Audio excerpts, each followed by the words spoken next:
আপনাদের স্বাগত জানাচ্ছি প্রমিত বাংলায়।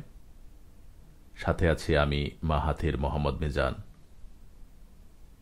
আমরা আলোচনা করছি উচ্চারণের সূত্রাবলী নিয়ে, অর্থাৎ কি করে বাক্যে বিরাজমান প্রতিটি বর্ণ এবং শব্দ সঠিকভাবে উচ্চারণ করতে হয় সেসব নিয়মাবলী নিয়ে। আমরা জানি স্বাধীন বা ব্যঞ্জনে যুক্ত অ স্বরধ্বনিটি পদের যে কোনো স্থানে অবস্থান করতে পারে এবং এই অবস্থান ভেদে এই অ স্বরধ্বনিটি বিভিন্ন কারণে অ থাকে না, বরং উচ্চারিত হয় ও বা ওকারের মতো। বিগত কয়েকটি পর্বে আমরা আলোচনা করেছি শব্দের শুরুর অ কি কি কারণে ও বা ওকারের মতো উচ্চারিত হয়, সেসব কারণের প্রথম থেকে নবম কারণ বা সূত্রগুলো। আপনি যদি বিগত পর্বগুলো না দেখে থাকেন তাহলে দেখে নিতে পারেন। আজ আমরা আলোচনা করব আদ্য অ ও বা ওকারের মতো উচ্চারিত হওয়ার সর্বশেষ নিয়মটি বা সূত্রটি। আর নিয়মটি হল, সম উপসর্গ যোগে গঠিত শব্দের আদ্য অ সংস্কৃত উচ্চারণে সর্বত্র অবিকৃত অ-ই উচ্চারিত হয়ে থাকে, কিন্তু বাংলা উচ্চারণে তা সাধারণত ও বা ওকারের স্বীকৃতি লাভ করেছে। যেমন সমীকরণ, সঞ্চিত, সমীক্ষা, সম্বিত, সমীপ, সন্ধি, সন্ন্যাস, সন্দিহান, সমুদ্র,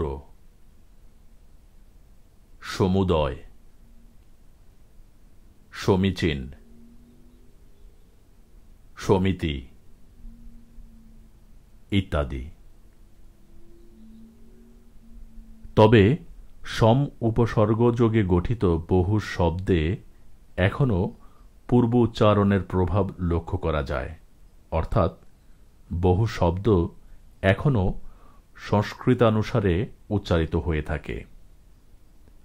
যেমন সন্তুষ্ট, সম্মিলিত, সমুচিত, সন্নিকট, সম্পূর্ণ, সম্প্রীতি, সম্পৃক্ত, সমুন্নত, সম্পূরিত, সমৃদ্ধি, সমুৎকীর্ণ,